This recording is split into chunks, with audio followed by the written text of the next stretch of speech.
Hello dear, welcome to UW class. आज के series का 7 डे है और 7 डे क्लास में हम प्रेजेंट परफेक्ट टेंस को पढ़ेंगे। प्रेजेंट परफेक्ट टेंस के पहले आप लोगों ने प्रेजेंट इंडेफिनिट और प्रेजेंट कंटीन्यूअस टेंस को पढ़ लिया है।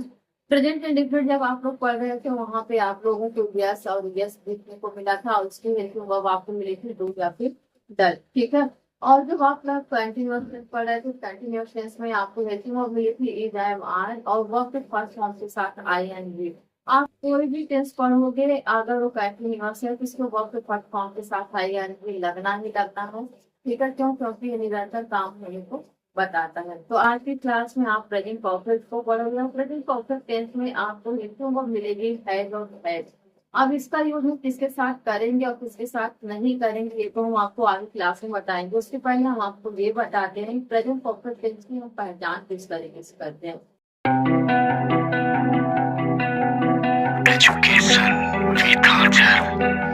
प्रेजेंट परफेक्ट टेंस एक ऐसा टेंस होता है जो पास्ट और प्रेजेंट का मिश्रण होता है। मतलब कि ये हाल ही में घटित घटनाओं के बारे में जहाँ पे बात कही जाती है वो प्रेजेंट परफेक्ट टेंस होता है। इसके वाक्य के अंत में आप देखेंगे चुका है, चुकी है, चुके हैं, लिया है, दिया है, गया है। इस तरीके से शब्द आपको देखने को मिलेंगे। फॉर एग्जाम्पल, मैंने खाना खा लिया है, वह किताब पढ़ चुकी है, वह स्कूल जा चुका है, मैंने उसे चाबी दे दी है। इस तरीके के जहाँ पे सेंटेंसेस आपको देखने को मिलेंगे वो प्रेजेंट परफेक्ट टेंस के सेंटेंसेस होंगे। आप यहाँ से कंफ्यूज नहीं होइएगा कि ये पास्ट का है, आपको पास्ट जैसा दिखेगा लेकिन उसकी कनेक्टिविटी जो होगी वो प्रेजेंट से होगी। प्रेजेंट परफेक्ट का मतलब होता है कोई भी काम आप कर रहे हो और वो काम पूरी तरीके से कंप्लीट हो गया हो, फिर कुछ भी ऐसा ना बचा हो तो उस सेंटेंस को, उस काम को इनकम्प्लीट बता रहा हो, ठीक है। आप लोगों ने अपने फिल्म इंडस्ट्री में एक एक्टर का नाम सुन रखा होगा जिनका नाम है आमिर खान। आमिर खान को मिस्टर परफेक्शनिस्ट कहा जाता है। क्यों? क्योंकि उनके अंदर कोई भी कमी नहीं पाई जाती है। ठीक उसी तरीके से जिसके अंदर कोई कमी नहीं पाया जाएगी वो क्या होगा? वो परफेक्ट होगा। तो आइए अब हम ये देख लेते हैं कि प्रेजेंट परफेक्ट टेंस बनाने के क्या रूल्स होते हैं और इसके जो हेल्पफुल वर्ब है अभी अभी हमने क्लास की स्टार्टिंग में आप लोग की चर्चा किए थे, हैज और हैव है, तो कौन से सब्जेक्ट के साथ लगते हैं। तो आप लोग को अच्छे से पता है। यहाँ पे सबसे पहले हम किसकी बात करेंगे? सब्जेक्ट की। सब्जेक्ट हुआ है यहाँ पे, उसके बाद हैज और हैव लगा हुआ है। फिर वर्ब पर यहाँ पे हमें थर्ड फॉर्म को लगाना है, फिर उसके बाद हमें क्या लगाना है? ऑब्जेक्ट लगाना है। तो आइए अब हम ये देख लेते हैं हम कौन से सब्जेक्ट के साथ हैव लगाएंगे और कौन से सब्जेक्ट के साथ हैज लगाएंगे। अगर आपका सब्जेक्ट आई भी यू दे है तो आप उसके साथ हैव लगाओगे। अगर आपका सब्जेक्ट ही से इट या फिर किसी पर्सन का नाम है तो आप उसके साथ हैज लगाओगे। और उसके साथ आपको पता है कि वर्ब के थर्ड फॉर्म को लगाना है, फिर हमें क्या लगाना है? ऑब्जेक्ट को लगाना है। तो आइए सबसे पहले यहाँ पे हम थोड़े वर्ब की बात कर लेते हैं, फिर उसके बाद हम अपने सेंटेंसेस के इंग्लिश को बनाना सीखेंगे। तो यहाँ पे आप देख रहे हैं आपके सामने हमने कुछ वर्ब को लिखा है। सबसे पहले तो यहाँ पे सी है। सी का मतलब क्या होता है? देखना। लेकिन और भी ऐसे वर्ड हैं जिनका मतलब होता है देखना। और सी का जो थर्ड फॉर्म होगा वो होगा से, मतलब सी, सा और से। और हमें परफेक्ट में क्या यूज करना है? सीन का यूज करना है, ठीक है। For example, I have seen, मैंने देखा। आप लोग को हम इसको थोड़ा सा हम इसके सी पे चर्चा कर देते हैं। और भी ऐसे वर्ड होते हैं जिनका मतलब होता है देखना। जैसे वाच, आप लोगों ने वाच का मतलब भी होता है क्या? देखना। लेकिन किस तरीके से देखना? जब आप कोई चीज सीधे देख रहे हो, सीधे जब आप देखोगे तो वहां पे हम क्या यूज करते हैं? वहां पे हम वाच का यूज करते हैं। फॉर एग्जाम्पल, जैसे आप टीवी देख रहे हो, ठीक है, और टीवी के स्क्रीन से आप बिल्कुल भी अपनी नजर नहीं हटाना चाहते। मम्मा आपकी खाना लेके आई है, बेटा खाना खा लो, खाना खा लो, बस आप पीछे आते हो तो मम्मा यहाँ पे दे दो मैं खा लेता हूँ। लेकिन आपकी नजर नहीं हट रही, क्यों? क्योंकि आप सीधे देख रहे हो तो वहां पे आप क्या यूज करते हो? वाच यूज करोगे। इसी तरीके से होता है सी, जिसका मतलब, सी का मतलब होता है अनवांटेड चीजों को देखना, जिसको आप देखना नहीं चाह रहे हो फिर भी अगर आपकी नजर के सामने आ जाएगा तो आप देख ले रहे हो। फॉर एग्जाम्पल, जैसे आप रोड पे बाइक ड्राइव कर रहे हो या फिर कार ड्राइव कर रहे हो और अचानक से आपके सामने कोई चीज दिख जा रही, कोई अच्छी सी जगह दिख जा रही है, फिर कोई आपको एनिमल्स दिख जा रहे हैं तो आप उनको ना चाहते हुए भी देख ले रहे हो। अनवांटेड चीजों को देखना, वहां पे हम सी का यूज करते हैं। और होता है देखने का मतलब एक लुक, लुक का मतलब भी होता है देखना। ये कैसा होता है, जैसे आपको किसी ने आवाज दी, हे सुनो, तो हम उसको इधर उधर चारों तरफ में देखेंगे ना, कहाँ पे बुलाया जा रहा होगा। तो इस तरीके से भी क्या होता है, लुक होता है। और एक देखने का मतलब होता है टिप। टिप का मतलब भी होता है देखना। ये कैसा देखना होता है, जैसे आप कभी छोटे बच्चों को देखते हो ना, उसको हम फिर रात के टाइम पे देखते हो ऐसे मुंह टिपा के, या मेरा बच्चा क्या कर रहा है, इस तरीके से देखते हैं। तो इस तरीके से जहाँ पे दुलार वाला देखना होता है, पर्दे के पीछे छिप के देखो, दरवाजे से छिप के देखो, तो वहां पे हम लगाते हैं। ठीक है, तो आइए हम अगला यूज देखते हैं। ड्रिंक। ड्रिंक का सेकंड फॉर्म होगा ड्रंक होगा, थर्ड फॉर्म भी क्या होगा, ड्रंक होगा। इसका मतलब होता है पीना। लेकिन अगर आप लोग अपने पेरेंट्स के सामने चले जाओ और कोई फ्रेंड आपका है बोल दे आज उसने ड्रिंक किया, तो एक चार चपेट पड़ेंगे कान के नीचे। क्यों? ड्रिंक का मतलब यहाँ पे समझा जाता है भाई आपने कोई बियर पी रखी है, फिर वाइन पी रखा है। लेकिन किसी भी डिक्शनरी में ऐसा नहीं लिखा है ड्रिंक का मतलब शराब होता है। ठीक है, तो इसके लिए आप लोग बाद में खा। ठीक है, तो नेक्स्ट जो है हमारा वो है रीड। रीड का सेकंड फॉर्म होता है रीड, लेकिन इसका जो थर्ड फॉर्म होगा वो होगा रेड। स्पेलिंग आपकी सेम रहेगी, लेकिन जब हम उसको बोलेंगे तो हम उसको रेड बोलेंगे। अब इसका नाम रेड किसने दे दिया है, क्यों कह दिया है, ये तो नहीं पता, लेकिन इसको हम रेड बोलते हैं। नेक्स्ट होता है नो। नो का मतलब होता है जानना, और इसका जो सेकंड फॉर्म होगा वो नोन होगा, और थर्ड फॉर्म इसका क्या होता है, नोन होता है। ठीक है, या उसके बाद थिंक। थिंक का मतलब सोचना, इसका सेकंड फॉर्म होता है थॉट, थर्ड फॉर्म भी होता है थॉट। अगला जो है वो है गो। गो का सेकंड फॉर्म होता है वेंट, और थर्ड फॉर्म होता है गॉन। ठीक है, इसका मतलब होता है जाना। ठीक, नेक्स्ट है जो कम। इसका सेकंड फॉर्म होगा केम, थर्ड फॉर्म भी होगा कम। और अगला है जो वो है ईट। ईट का मतलब होता है खाना, इसका सेकंड फॉर्म होता है एट, और थर्ड फॉर्म जो होगा वो होगा इटेन। उसके बाद में टेक। टेक का मतलब होता है लेना, टेक का सेकंड फॉर्म होगा, उसके बाद इसका टुके। अगला है हमारा गिव। गिव का मतलब होता है देना, लेकिन यहाँ पे जो हम अभी आप लोग को पढ़ा रहे हैं तो इसको गिव नहीं करेंगे, लेक्चर गिव नहीं होता है, इसको डिलीवर करना कहते हैं। ठीक है, और इसका जो third form give, gave, given, third form क्या होगा, गिवेन होगा। यहाँ पे राइट का मतलब होता है लिखना, इसका सेकंड फॉर्म होता है रोट, और थर्ड फॉर्म होता है रिटेन।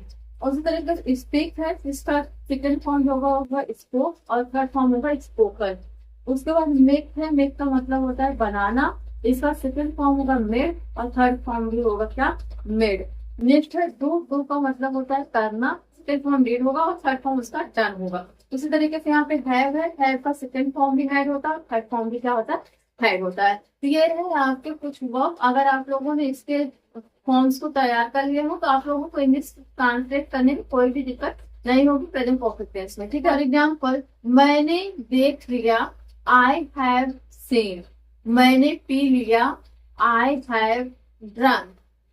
तुमने लिख लिया, यू हैव रिटेन।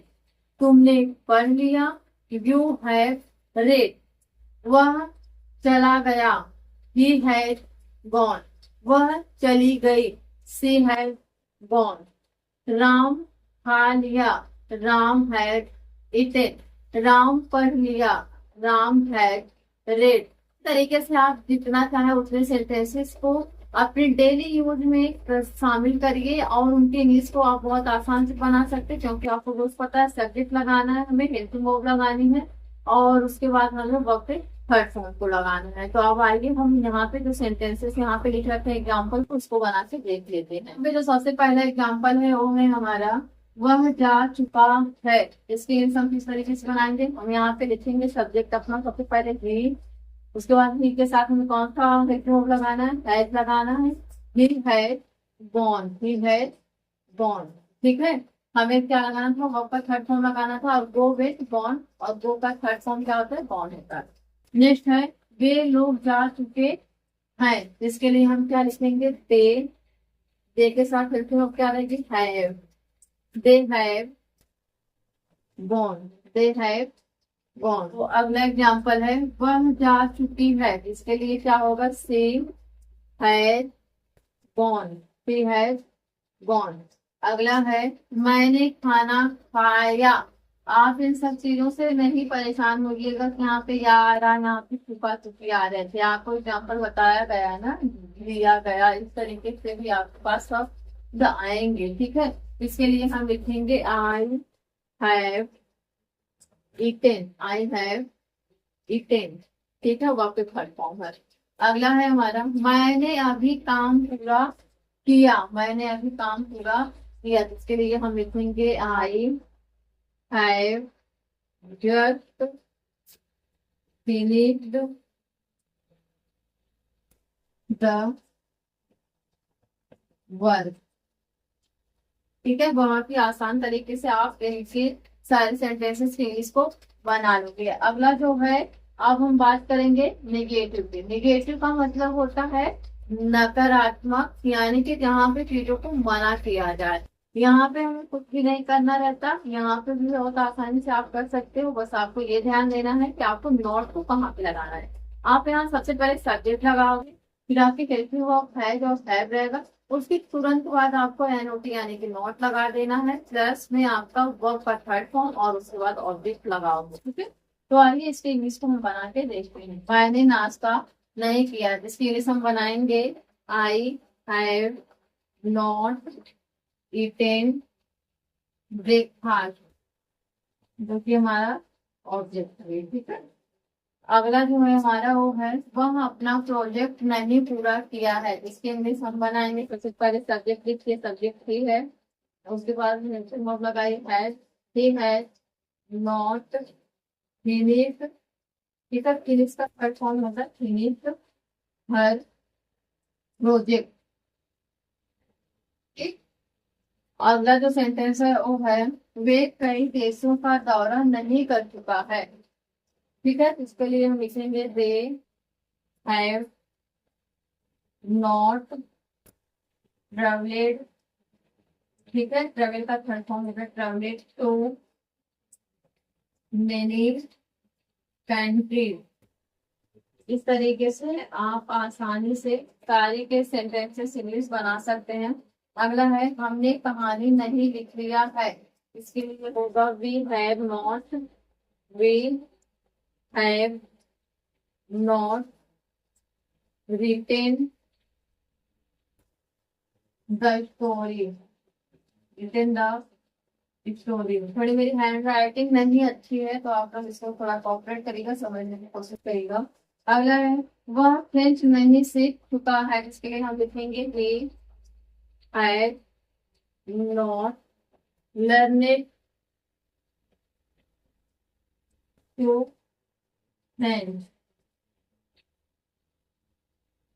ठीक है, तो इस तरीके से आप नेगेटिव सेंटेंसेस के इंग्लिश को आसानी से बना लेंगे, कोई भी कंफ्यूजन नहीं देख लेते हैं हम किस तरीके से प्रेजेंट परफेक्ट टेंस में इंट्रोगेटिव एंड डबल इंट्रोगेटिव के क्वेश्चंस को इंग्लिश ट्रांसलेट करेंगे। तो जब आप इंग्लिश ट्रांसलेट करोगे इंट्रोगेटिव के सेंटेंसेस को, तो आपको अच्छे से पता है जब हम इंट्रोगेटिव के सेंटेंसेस को सॉल्व करते हैं तो सबसे पहले हम अपनी हेल्पिंग वर्ब को लगाते हैं। तो क्योंकि इंट्रोगेटिव में प्रश्न किया जाता है और यहाँ पे जब प्रश्न किया जाता है, इसलिए हमें हेल्पिंग वर्ब को सबसे पहले लगा देना हो गया। यहाँ पे सबसे पहले हम हेल्पिंग वर्ब को लगाएंगे जो कि हमारा है जो हैव है, उसके बाद हम सब्जेक्ट लगाएंगे, तो उसके बाद हम वर्ब के थर्ड फॉर्म को लगा के ऑब्जेक्ट को लगाएंगे और लास्ट में क्वेश्चन मार्क को लगाएंगे। ठीक है, आपको हैव किस तरीके से लगाना है आपको अच्छे से पता है। सब्जेक्ट के अकॉर्डिंग आप हैव लगाओ, चाहे वो आपका पॉजिटिव सेंटेंस हो, चाहे नेगेटिव हो, चाहे आपका इंट्रोगेटिव, चाहे आपको डबल इंट्रोगेटिव, इस चीज को आप ध्यान दीजिएगा। यहाँ पे आप वही देख रहे हैं जो लिखा गया है और है, उसके बाद सब्जेक्ट वापस थर्ड फॉर्म और उसके बाद ऑब्जेक्ट एंड क्वेश्चन मार्क। तो यहाँ पे जो एग्जाम्पल लिखा गया वो लिखा गया क्या वह अपने कपड़े धो चुका है, क्या वह अपने कपड़े धो चुका है, इस तरीके से सवाल किए जाएंगे। अगर उसने कपड़े धो लिया है इसका आंसर क्या होगा हाँ, अगर कपड़े नहीं धोया इसका आंसर क्या होगा नहीं। आप इंट्रोगेटिव में क्वेश्चन जो किए जाते हैं आंसर, आप उसमें सिर्फ दो ही टाइप्स के आंसर कर सकते हो, यस या फिर नो में, इससे ज्यादा आप इसका आंसर भी नहीं कर सकते। ठीक है, तो आइए इसके इंग्लिश को देख लेते हैं किस तरीके से बनाया गया है। लिखा गया है ही वाश्ड हिज क्लॉथ्स। ठीक है, अगला क्या है, अगला है क्या मैं अपना कार्य समाप्त कर चुका हूँ। हम कभी कभी अपने आप को प्रश्न करते हैं क्या मैंने ये कर लिया, क्या मैंने अपनी सारी रूटीन बना ली है, कि अगले दिन मुझे क्या पढ़ने है क्या नहीं पढ़ना है, कौन से मैथ का सॉल्व करना है, कौन से इंग्लिश का एक्सरसाइज मुझे कंप्लीट करना है, तो सर के साथ वीडियो बनाना सिर्फ यहाँ पे लिखा गया have I finished my work. अगला जो है हमारा सेंटेंस वो है क्या सुधा पत्र लिख चुकी है, तो यहाँ पे लिखा जाएगा had Sudha written a letter. अगला जो है वो है क्या बच्चा सो गया है, उसकी इंग्लिश बनेगी हैज द चाइल्ड स्लीप। ठीक है, स्लीप मतलब सोना था, स्लीप का जो थर्ड फॉर्म होगा वो क्या होगा स्लीप्ड। ठीक है, नेक्स्ट है क्या लड़कों ने प्रश्न हल किए, क्या लड़कों ने प्रश्न हल किए, इसके लिए लिखा जाएगा have the boy solved the question. ठीक है, यहाँ अगर लड़का होता तो सिर्फ बॉय लगा जाता, लेकिन यहाँ लड़कों की बात कही जा रही है यानी कि प्लूरल है, तो इसीलिए यहाँ पे क्या किया गया बॉयज लगाया गया, उसकी इंट्रो क्या है। नेक्स्ट जो है वो है डबल इंट्रोगेटिव, और डबल इंट्रोगेटिव को जो हम ट्रांसलेट करेंगे इंग्लिश में, इसके रूल्स क्या होते हैं, इसके रूल्स भी बहुत सिंपल होते हैं, आपको कुछ नहीं करना है। आपको इंट्रोगेटिव अगर बनाने आते हैं तो आप डबल इंट्रोगेटिव एकदम आंख बंद कर लोगे, कोई भी आपको प्रॉब्लम नहीं होगी। प्रॉब्लम इसलिए नहीं होनी है क्योंकि हम इंट्रोगेटिव के जो रूल्स होते हैं उनको कॉन्सेंट्रेट कर लेते हैं अपने डबल इंट्रोगेटिव सेंटेंस में। और सबसे पहले हेल्पिंग वर्ब से पहले भी हम क्या लगा देते हैं डब्ल्यू की फैमिली। डब्ल्यू की फैमिली क्या होती है जिसमें हमें what where was how who इस तरीके से क्वेश्चंस जहाँ पे आपको मिलेंगे क्वेश्चन वर्ड वो क्या होते हैं डब्ल्यू की फैमिली होती है। क्वेश्चन वर्ड हमने अभी नया नाम ले लिया, क्वेश्चन वर्ड डब्ल्यू की फैमिली एक होती है, आप इसमें कंफ्यूज नहीं होइएगा। ठीक है, तो आइए इसके रूल्स देखते हैं एक बार फिर से, तो उसके बाद हम करेंगे सॉल्व।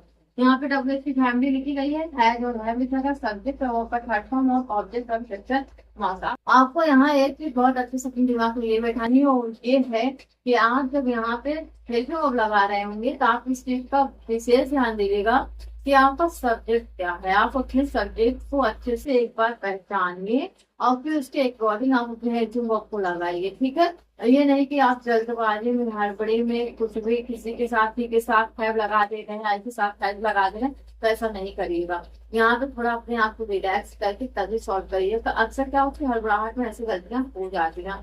और परफेक्ट की बात कही जा रही है वहाँ वर्क थर्ड फॉर्म के अलावा आपको कुछ भी नहीं लगाना है। ठीक है, सिर्फ और सिर्फ आपको वर्क थर्ड फॉर्म लगाना है। और ये पॉसिबल हो सकता है जब आप वर्क के फॉर्म याद कर लोगे, और आप वर्क के फॉर्म तो जो हमारे रेगुलर फॉर्म्स होते हैं उनको याद करने में कोई प्रॉब्लम नहीं, उनको सिर्फ बनाने में क्या करना होता है हमें एडी जोड़ना रहता है, लेकिन जो इरेगुलर होते हैं उनको हमें रट्टा मारना पड़ेगा, तो आप उसको कर लीजिएगा। ठीक है, अगर आप इंग्लिश ट्रांसलेशन सीखना चाहते हैं एकदम परफेक्ट तरीके से, जैसे आप परफेक्ट टेंस को पढ़ रहे हैं कि कोई कमी ना रहे आपको ट्रांसलेट करने में, और आप लोग बोलना चाहते हैं तो फिर आप लोग को इतनी काम करना पड़ेगा कि आप लोग वर्ब के फॉर्म्स को याद रखिए, वर्ब याद रखिए। ठीक है, तो आइए इसके इंग्लिश देखते हैं क्या से बनाया गया है। यहाँ पे सबसे पहले एग्जाम्पल लिखा गया वे क्या कर चुके हैं। सबसे पहले क्या बोला जा रहा है वे क्या कर चुके हैं। यहाँ पे प्रश्न किया जा रहा है वो बीच में आ रहा है। यहाँ पे देखते सब्जेक्ट के बाद क्वेश्चन मार्क, आप सब्जेक्ट के बाद आपको क्वेश्चन का सब दिख रहा है ना, तो इसके लिए हम क्या सबसे पहले की जो क्या है इसकी इंग्लिश को ही लिखेंगे, यानी कि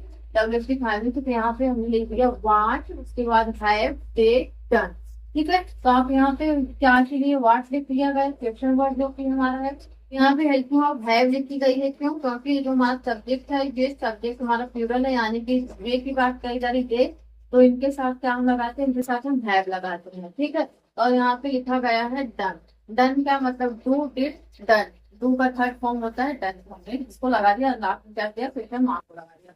अगला सेंटेंस है वो है उन्होंने खाना क्यों नहीं खाया। देखिए यहाँ पे नहीं शब्द आ रहा है, तो आप लोग को यहाँ से कोई भी दिक्कत नहीं होनी है। अगर नहीं आ जा रहा है तो भी आप सॉल्व कर सकते हो, सिर्फ आपको एन-टी ही जोड़ना है, कहाँ जोड़ना है हम बताते हैं। इसकी जब हम इंग्लिश बनाएंगे सबसे पहले हम क्योंकि इंग्लिश लिखेंगे, क्योंकि इंग्लिश सबसे वाई लिख दिया गया, और यहाँ पे अपने सब्जेक्ट के अकॉर्डिंग है यानी हैव हो गया।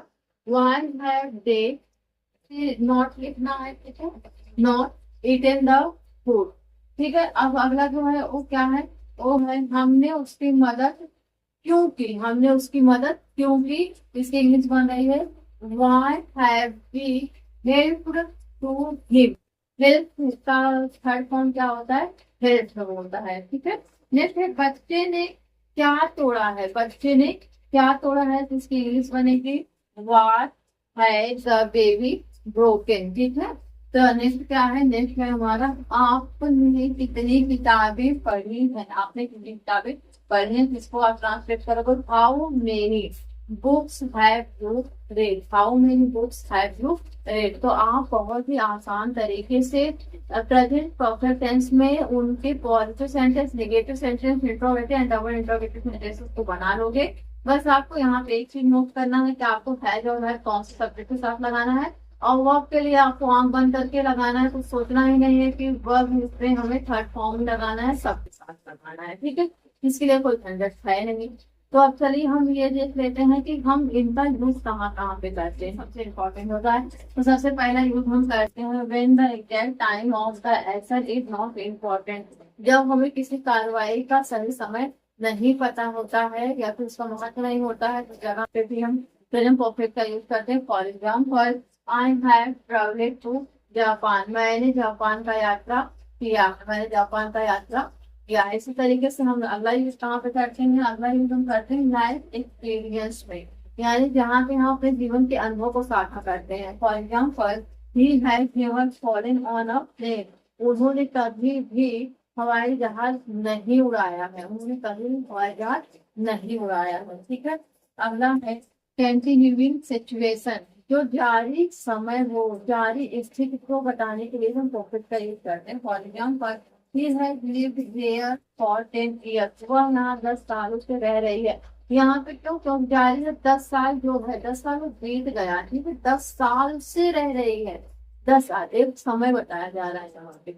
नेक्स्ट है रिसेंट एक्शन, रिसेंट एक्शन का मतलब है जो अभी अभी काम हुआ हो। For example, they have just lived, वे अभी चले गए।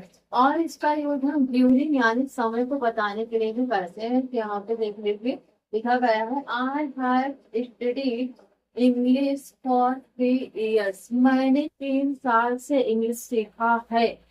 3 साल से, एक 3 साल का जो समय है वो पूरा हो गया है, इसको बताने जहाँ समय पे बताया जाएगा वहां पे भी हम परफेक्ट का यूज करते हैं। नेक्स्ट है, they have lived in this apartment for 5 months, वे इस अपार्टमेंट में 5 महीने से रह रहे हैं, 5 महीने एक परफेक्ट टाइम बीत गया है। नेक्स्ट है, he has lived in this city for 5 years, वह इस शहर में 5 साल से रह रहा है, वह इस शहर में 5 साल से रह रहा है। तो आप जहाँ पे समय इंपॉर्टेंट टाइम होता है वहां से परफेक्ट का यूज करते हैं, जहाँ पे काम जारी रहता है वहां पे यूज करते हैं, लाइफ के अनुभव को शेयर करने के लिए आप यूज करते हैं, और आप जो तत्काल में काम समाप्त हुआ उसके लिए भी फोकस का यूज करते हैं, और समय जहाँ पे बताया जाता है, एक निश्चित समय जहाँ पे बताया जाता है वहां पे भी हम फोकस का यूज करते हैं। तो आप इस तरीके से प्रेजेंट परफेक्ट टेंस को आसानी से अपनी डेली लाइफ में यूज करिए, कोई भी दिक्कत नहीं है। और जितना आप लोग वर्ब पे फोकस करें, जितना ज्यादा आपको वर्ब आएंगे और आप लोग जितना ज्यादा उनको अपनी जुबान पे रख पाओगे, उतना ही अच्छे से आप लोग इंग्लिश स्पीकिंग कर पाओगे, उतना ही अच्छे से आप लोग इंग्लिश के ट्रांसलेट को कर पाओगे, ठीक है। तो डियर, आप लोग के लिए ये रहा कुछ होमवर्क जिसको आप लोग सॉल्व करेंगे, और कमेंट बॉक्स में कमेंट करके बताएंगे कि आप लोगों ने किसने आंसर को करेक्ट सॉल्व किया है। तो कहीं कोई प्रॉब्लम हो रही है तो आप कमेंट बॉक्स में उस क्वेश्चन का आंसर हमसे पूछिए, हम आपको उसके रिप्लाई करेंगे। आप इसी तरीके से इंग्लिश को पढ़ते रहिए, सीखते रहिए, बोलते रहिए, अपनी डेली लाइफ में यूज करते रहेंगे। और जब हम अगली क्लास में मिलेंगे तब हम पढ़ेंगे पास्ट परफेक्ट टेंस को। तब तक के लिए बाय बाय, टेक केयर, ख्याल रखिए।